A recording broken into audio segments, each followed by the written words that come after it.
All right, so this little video is I guess a mini segment during the whole exhaust on the car from the previous video, but we're installing a wideband on the C6. I don't think I'm really gonna need it because my level of tuning knowledge is, but in the future that I might want to or whatever else, or if I can at least glance at it and see something's going on, sure, that might be helpful. That being said, let's go ahead and jump into it. So going with the AEM gauge and wideband, my ARH, American Racing header, it has a port already here. It's not quite the best location, but it's not bad enough that I want to completely plug this or leave it plugged and then add another one somewhere else. So that being said, I'm going to use the driver's side port on this. We'll go along the driver's side of the car and we'll kind of enter the car in the passenger area, which great, that's where my gauge will live. I can tap into the footwell near the BCM and yeah.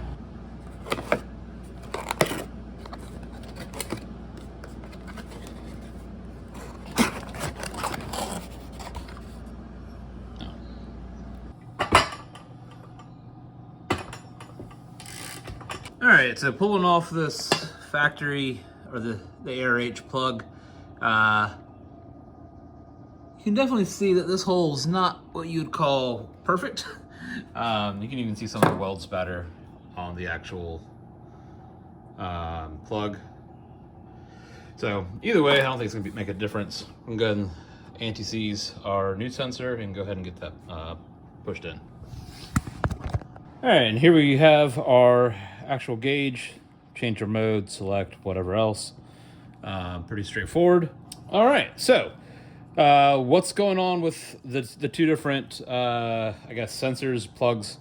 Our first one, it's got a 8-pin connector and then actual like O2 sensor connection. That obviously is going to go to the actual O2 sensor, to the wideband. And this is going to go to the back of our gauge. So you can kind of see the two different pins. One's a 8-pin, one's a 10-pin, it looks like. And then our other harness, it is an OBD2 reader.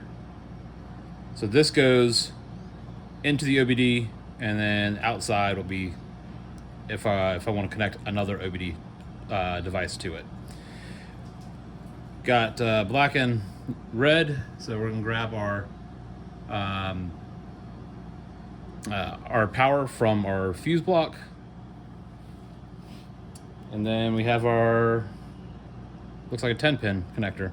Pretty straightforward. All right, so here's a little bit of levity for I guess for this little process. AEM includes a QR code and says scan this to get your instructions. Pretty straightforward, but anyways, when you do scan it, let me show you what you get. I mean, if you're gonna go through all the effort to put a QR code, just change the QR code for whichever product it is. Don't say, all right, use the part number that's on your box and use that in the search bar. It's an extra step for no added benefit. All right, so got the battery removed, and that's the grommet that I want to go through.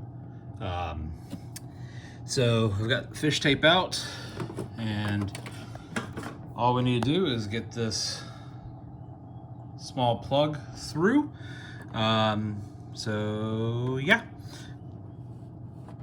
sneak our way through this into the cabin of the car. I'll show you where it's gonna come out.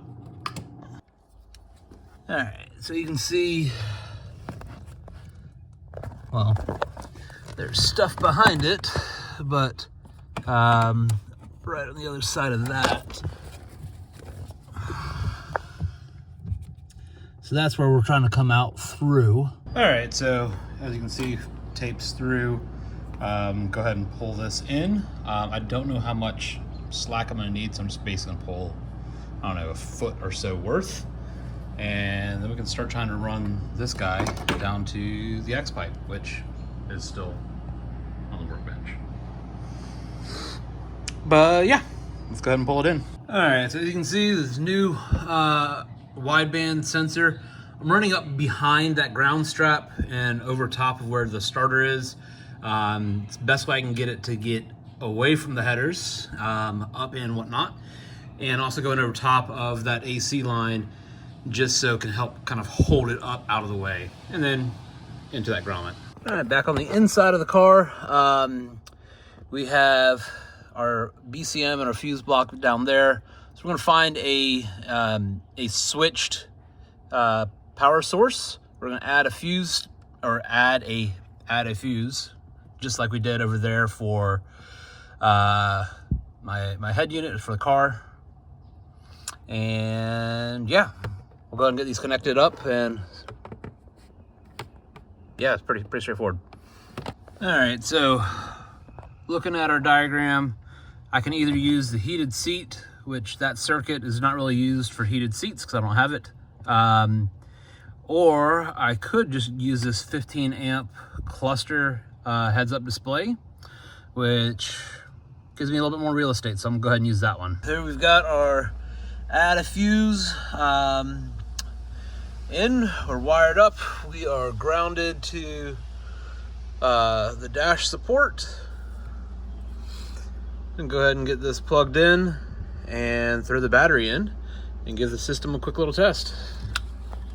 All right, so got things buttoned up-ish. All right, so I think everything is done. Yes, you dummy, everything is done. My wideband is tapped into the, I guess, run position on the ignition.